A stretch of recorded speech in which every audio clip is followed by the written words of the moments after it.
안녕하십니까. 세상을 절대 못 바꾸는 15분 25번째 시즌의 7번째 강의, 유머와 웃음 그리고 질병입니다. 제가 어린 시절 장난꾸러기였죠. 잘 모르시더라고요. 눈치도 빠르고요. 아마 집안이 경제적으로 부침이 심하지 않았으면 아마 건방 떠는 청소년으로 자랐을 겁니다.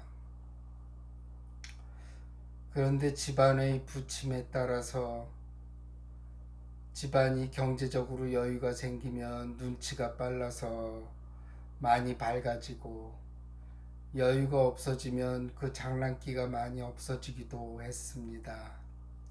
하지만 여전히 장난꾸러기였죠.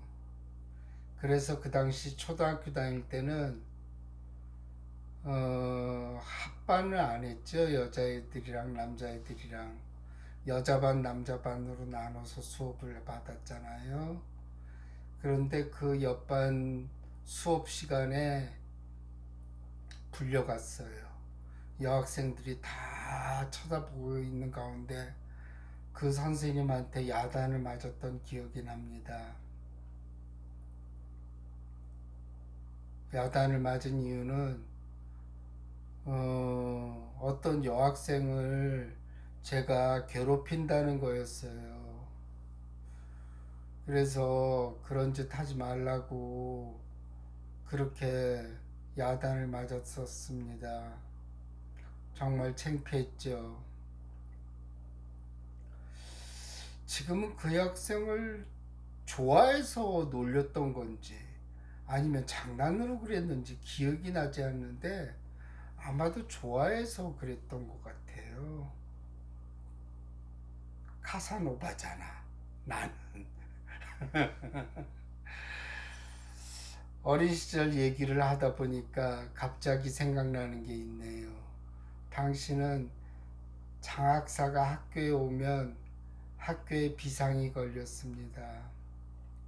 학교 미화 단장을 하고 반의 뒤에 있는 그림이 바뀌고 우리들은 유리창에 매달려서 유리를 닦기도 했습니다.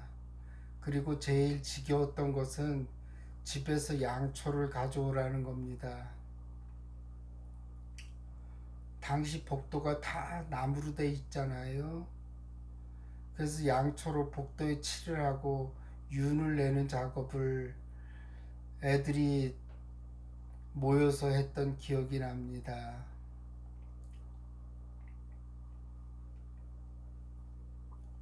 그리고 집은 누추했고 천정에는 곰팡이가 핀 집인데도 친구들을 불러서 놀던 기억이 납니다. 그리고 어머니가 말리지 않았다면 아마 밤새도록 친구들과 골목에서 놀러 나갈 기세였죠. 그런데 항상 어머님의 불호령에 할 수 없이 밤늦게 집에 들어와야 했던 기억이 납니다. 그리고 활발하기도 했어요. 당시 TBC TV에서 어린이 퀴즈 프로그램을 하고 있었습니다. TBC TV를 아는 분들은 연배가 어느 정도 되신 분들이에요. TBC TV는 제 기억은 정확하지 않아요. 하지만 군부 정권 하에서 통폐합되면서 KBS2로 개편이 되었던 걸로 저는 알고 있습니다. 그게 삼성 계열이었어요. TBC TV가. 그래서 종편이 생기면서 예전의 영광을 기념하기 위해서 JTBC로 지금 방영되고 있죠. 종편 방송으로요. 그 당시 어린이 퀴즈 프로그램에 나가려면 예선을 치러야 했습니다. 저는 매주 친구들과 어울려서 야, 우리 퀴즈 프로그램 꼭 나가자. 정동인가 TBC 본사가 어디에 있었는지 기억도 안 납니다. 본사에 가서 예선을 치렀습니다. 그런데 매번 떨어지는 것이었습니다. 1차가 되면 2차에서 떨어지고 2차가 되던 날은 3차에서 떨어지고 예선이 3차까지 있었거든요. 아이들이 많이 몰려왔으니까. 드디어 5번 정도 예선에 떨어지고 6번 정도쯤이었을 거예요. 몇 달을 다녔어요. 그래서 3차 예선까지 올라갔습니다. 근데 그게 되게 감격스러웠나 보죠. 그 문제를 아직도 기억하고 있어요. 그 3차 예선에서 통과한 문제. 동물과 같이 하는 운동이 무엇이냐? 정답은 승마였습니다. 그래서 저는 드디어 TV에 나갈 수 있었습니다. 그 당시는 다 생방송이었어요. 녹화 방송이 없었고. 드디어 8명이 이제 4명 4명씩 해서 2명씩 그 결선에 올랐는데 결선에는 올랐어요. 4명. 드디어 이제 결승전이 벌어진 겁니다. 그런데 긴장도 많이 하고 그러는 바람에 배를 많이 눌러서 감점을 많이 받았어요. 그래서 우승은 점점 멀어져 가고 있었고, 어찌됐든 간에 결승에 오른 4명 중에서 점수로는 꼴찌를 하고 말았습니다. 그 중에 또 아픈 기억이라서 생각나는 문제가 있어요. 무슨 미술가였는데 미술가에 대한 설명을 쭉 하더라고요. 몰랐죠, 뭐. 그 당시에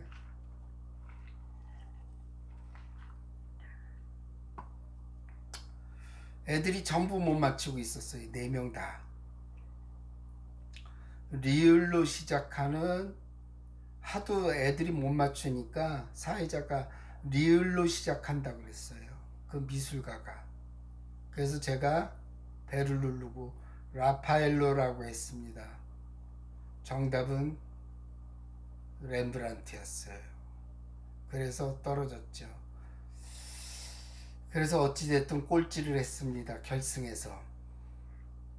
다음날 이제 그때 제가 3학년 2학기였는데 3학년 담임 선생님이 그래도 뭐 꼴찌는 했지만 잘했다고 칭찬을 해주시더라고요.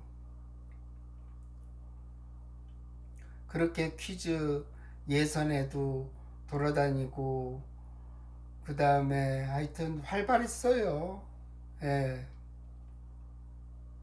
그런데 지난번에도 말씀드렸듯이 정신과 의사가 되면서, 정신과 의사는 상담 중에 농담을 하거나 그럴 수가 없잖아요.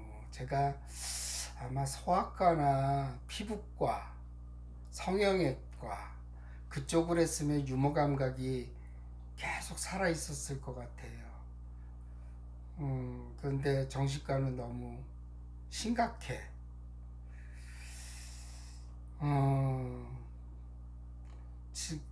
그리고 오랜 기간 동안 이게 직업병으로 자리하면서 그 직업에 몰두하면서 장난기도 유머 감각도 많이 없어진 것 같습니다. 제가 아버님께 물려받은 것이 3가지가 있어요. 작은 키, 곱슬머리, 그리고 유머 감각인데 말입니다. 그런데 그렇게 소중하게 물려받은 걸 잃어버려서 속이 상합니다. 유머의 유명한 예로는 레이건 대통령이 힝클리에게 총격을 받았을 때였습니다. 미국 사람들은 유머 감각이 뛰어나. 이렇게 어려운 상황에서도 유머 감각을 발휘하는 정치인들이나 연예인들이 참 많아요. 레이건 대통령이 급히 수술실로 옮겨졌고 공화당이었던 레이건 대통령은 의사들을 둘러보고 여러분은 모두 민주당원이죠? 라고 말한 겁니다. 자신과 적대적인 당인 민주당원이 있다면 수술을 잘못할 거라는 유머죠. 아니 그 총 맞고 죽기 일보 직전인데 그런 유머를 쓰다니 참 대단합니다. 그랬더니 의사들도 그에 응수를 했습니다. 오늘은 우리 모두 공화당원입니다. 라고 한 것이죠. 그러니 그의 여유가 부러울 뿐입니다. 유머는 남을 웃기는 말이나 행동, 우스개, 익살 등이라고 말할 수 있죠. 사람을 웃기는 행동답게 분위기 전환에 잘 쓴다면 정말 재미도 있고 긴장감이 없어지게 됩니다. 그런데 잘못 사용하면 역효과가 날 수 있기 때문에 사용할 때 주의가 필요하지요. 참 어려운 것이 유머죠. 그 정신적인 여유도 있어야 하고 센스도 있어야 되고 또 그 분위기를 반전시킬 수 있어야 됩니다. 그런데 한 끗 차이로 분위기가 더 썰렁해지거나 더 험악해질 수도 있으니 조심하시기 바랍니다. 유머 감각을 가지라는 말을 하지만 그것에 대한 책임은 지지 못합니다.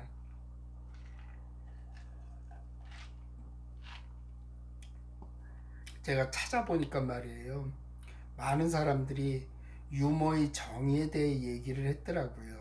아리스토텔레스와 플라톤은 기형적인 것, 결함, 즉 보통의 규범적인 모양을 벗어난 것이 웃음을 유발한다고 보았습니다.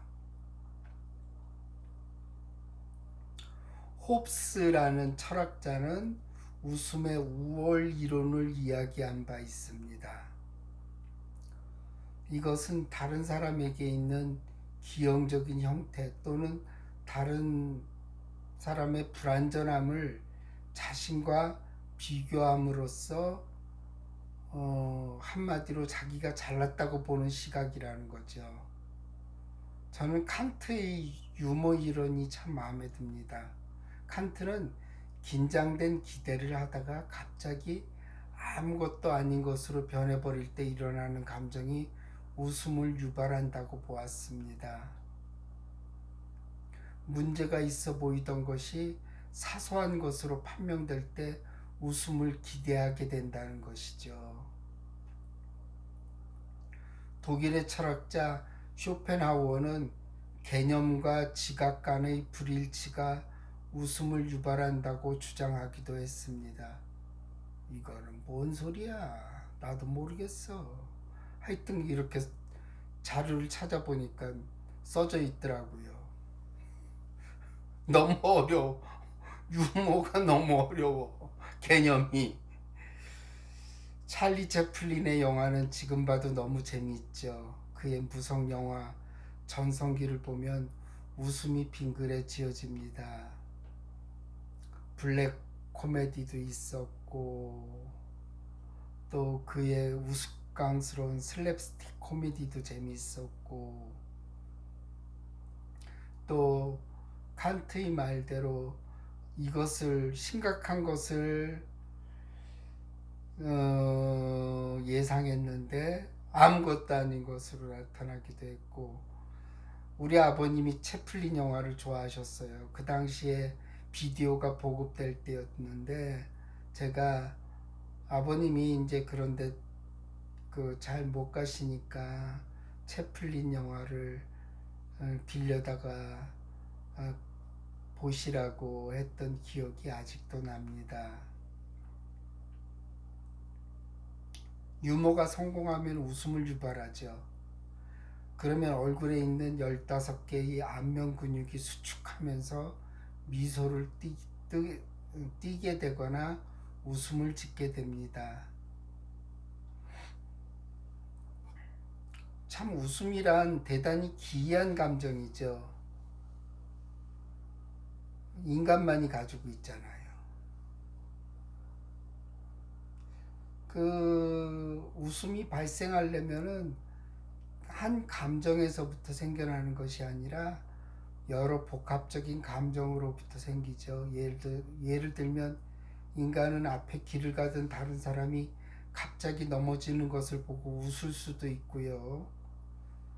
대회에서 우승하기 위하여 노력을 했지만 탈락했을 때 그때도 허탈감 속에서 웃음이 나올 수도 있어요.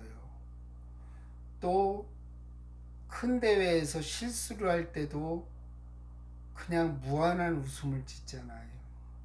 그러니까 여러 가지 감정이 뒤섞여 있는 게 웃음이죠.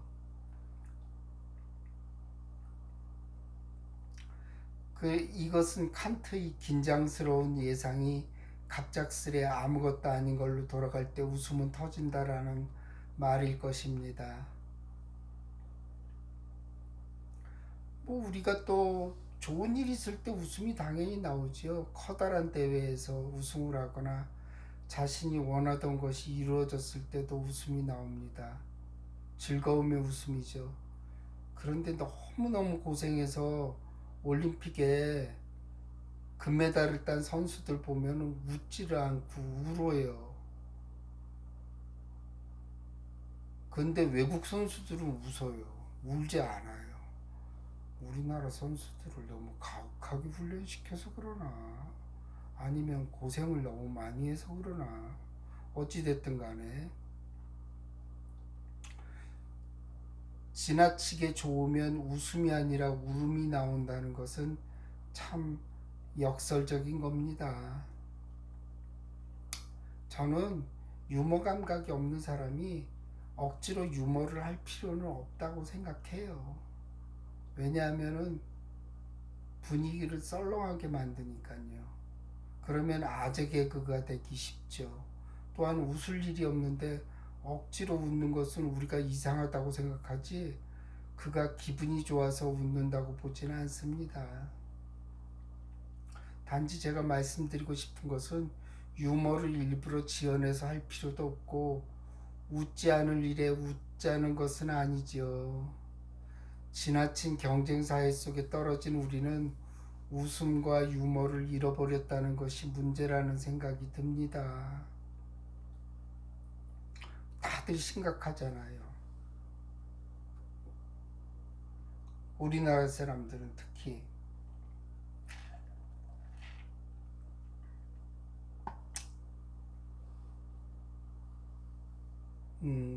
우리는 빨리빨리 일 처리를 하고 휴양지에 가서도 계속 스마트폰을 보고 컴퓨터를 엽니다.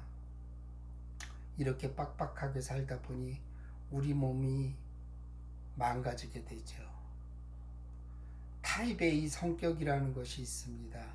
타입 A 성격은 항상 움직이고 재빠르게 걷고 빨리 밥을 먹고 성취지향적이고 쉬지를 못하고 여가 시간을 활용하지 못하고 숫자에 신경을 많이 쓰고 정해진 시간에 약속보다 미리 항상 도착하고 경쟁심이 강하고 시간에 항상 쫓기는 것을 말합니다.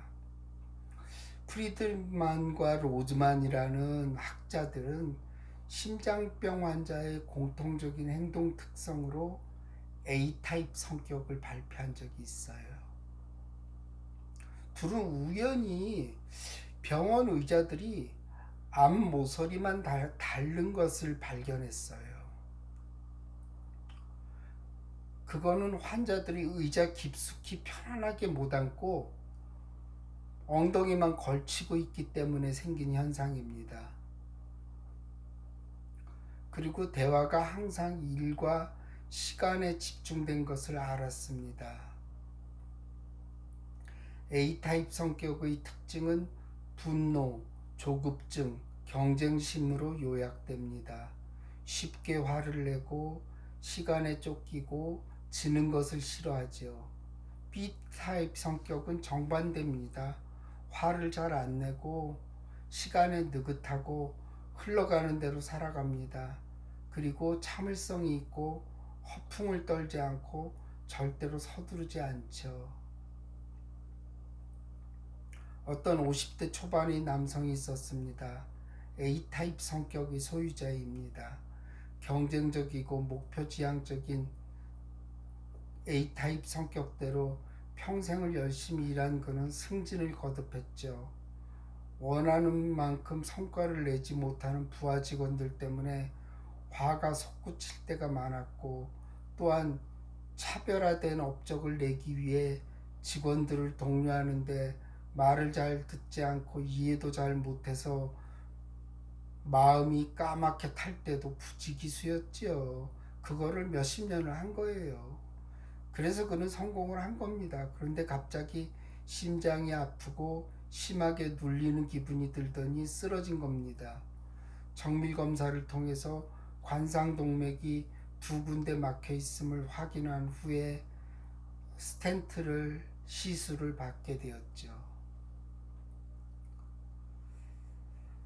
제가 의과대학 다닐 때만 해도 말이에요, 심근경색 환자가 왔다고 응급실에 그러면 모두들 구경 갔어요. 우리나라에는 심근경색 환자가 없다고 생각했기 때문입니다. 그런데 말이에요, 그 당시에는 그 심근경색의 원인 중에 하나가 담배거든요. 담배 엄청 필 때였어요. 저도 기억나요. 우리 아버님이 친구들이랑 화투 칠 때 그냥 무슨 그 불 때는 것 같았어요. 그런데 저는 그 옆에 붙어 앉아가지고 그 구경하고 있었죠.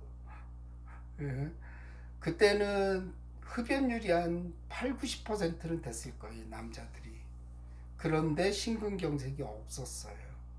그러면 흡연이 흡연만의 영향은 아니라는 거죠. 흡연은 물론 심근경색의 원인이 분명합니다. 하지만 그 사이에 어떤 일이 있었던 걸까요? 몇십 년 사이에. 바로 치열한 경쟁,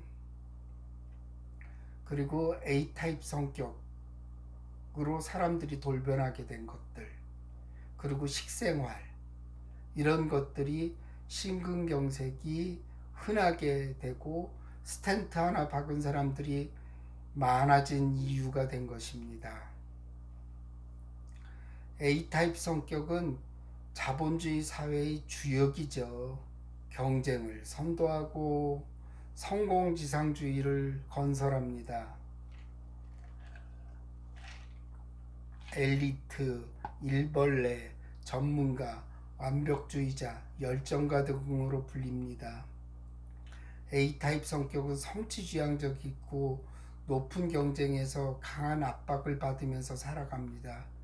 욕심이 많아서 여러 가지 일을 동시에 벌이고 많은 역할을 하며 바쁘게 살아가죠. A타입 성격은 스트레스와 더불어 살아간다고 보면 됩니다. 여유가 생기면 쉬지 못하고 무엇이든 할 일을 찾죠. 일이 안 풀리면 쉽게 약해지고 사소한 일에 사로잡혀 갑자기 무력해지기도 합니다. 스트레스는 우리 몸과 마음을 모두 망가뜨리지요. 뇌에서는 신경 전달 물질이 작동하고 몸에서는 신경계와 호르몬이 작동합니다. 스트레스 호르몬인 코티졸과 카테콜라민이 증가하고 이때 몸의 면역 체계가 무너지고 취약한 부위에 병이 오게 됩니다. 스트레스는 만병의 원인이 되죠. 암 환자들이 대개 스트레스를 크게 받고 2, 3년 후에 발병하는 경우가 많이 있습니다. A타입 성격은 특히 심장병에 취약하죠. 심장병 환자의 대부분이 A타입 성격입니다. 스트레스가 만성적이면 카테콜라민 분비가 증가하는 체질로 변합니다. 그래서 혈관 내 압력이 스트레스가 없을 때도 정상인보다 높게 유지되고, 이런 상태가 오래 지속되면 혈류 속도가 증가되어서 혈관벽을 이루는 세포가 상처가 나고요. 여기에 혈소판이 달라붙고 지방이 엉겨서 딱지와 같은 죽상반이 만들어집니다. 거기에 이제 상처가 나서 딱정이가 붙은 거죠. 지방으로 된 딱정이. 이게 동맥경화증으로 진행되고 고혈압으로 발전합니다. 그 딱정이, 즉 죽상반이 떨어져 나가는 수가 있어요. 그게 뇌혈관을 막으면 뇌경색이 되고 심장혈관을 막으면 심근경색이 되는 경우가 많습니다.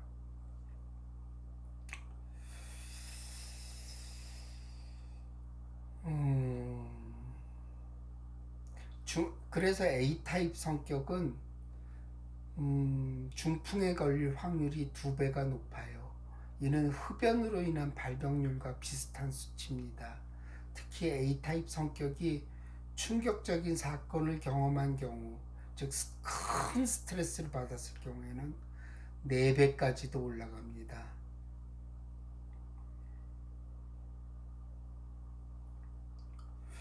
그렇다면은 A타입에서 B타입으로 전환을 할 성격을 바꾸기는 힘들지만 일상생활에서 습관을 조금 바꾼다면 도움이 되겠죠. 클린턴 대통령은 전형적인 A타입이고 처칠 수상은 전형적인 B타입으로 알려져 있습니다. 클린턴은 심장 시술을 받았고 처칠은 폭탄이 떨어지는 가운데 낮잠을 잤다고 합니다. 그에게 그래서 어찌됐든 간에 그러면은 A타입 성격을 가진 분들, 심장병에 취약한 분들은 첫째, 분노를 다스릴 필요가 있습니다. 분노는 어떨 때 많이 와요? 지치고 힘들 때 오죠. 잠 못 잔 다음날 짜증나고 화나잖아요. 작은 일에도 예민해지고. 그러니까 충분한 휴식과 편안한 대화가 필요하죠. 분노는 마음대로 안 될 때 오죠. 그러니까 운명을 받아들이고 순리를 따르는 게 중요하죠. 또 분노는 기대에 못 미칠 때 옵니다. 남에 대한 지나친 기대를 버리고 나에 대한 완벽한 기대를 버리는 게 중요하죠. 이게 다 마음 공부잖아요. 그리고 반드시 화를 내는 것이 필요할 때는 어떤 사람은 장롱문을 열고 이불을 치면서 욕을 하는 게 되게 도움이 됐다고 하는 사람들도 있습니다. 둘째는 조급증에서 벗어나는 게 중요하죠. 조급증은 많은 일을 빨리 하려고 할 때 옵니다. 시간 관리가 필요하죠.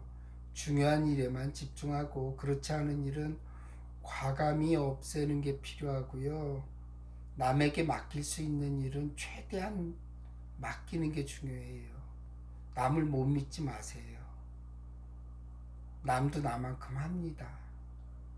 천천히 말하고 천천히 걷고 가끔 멍 때리는 시간을 가져보는 것도 필요하고 한적한 시골 풍경을 연상해 보는 것도 좋고요. 어린 시절 뛰놀던 장면을 떠올리는 것도 좋고요. 조급증이 생기는 순간 60초 동안 심호흡을 하는 것도 좋습니다. 그거는 평소 호흡대로 하셔야 되죠. 너무 깊게 하면 어지럽습니다.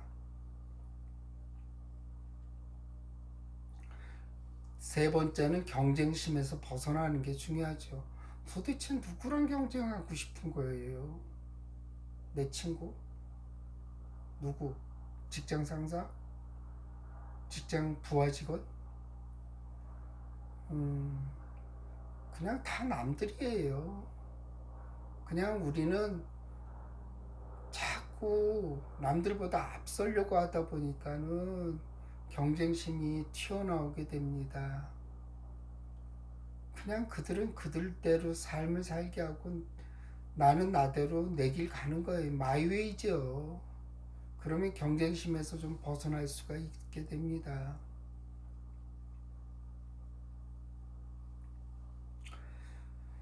우리 생활은 너무나 많이 편리해졌습니다. 하지만 심장병 환자는 너무나 빨리 증가하고 있습니다. 이것은 타입 A 성격을 따라하고 사회가 그쪽으로 기울기 때문이죠. 그러니까 마음 공부가 얼마나 좋은 것입니까? 마음도 편해지고 괴로움과 괴로움의 소멸도 이루어지고 몸의 건강도 회복시킬 수 있고 몸의 건강도 질병도 예방할 수 있으니 말입니다. 그러니까 여유 있게 법문을 듣는 시간을 가지시고 통나무가 강물에 흘러가듯이 인생을 살아가는 대로 내버려 두시기 바랍니다. 마음 공부하면 저절로 되는 현상입니다. 여러분 오늘 강의를 마치겠습니다. 감사합니다.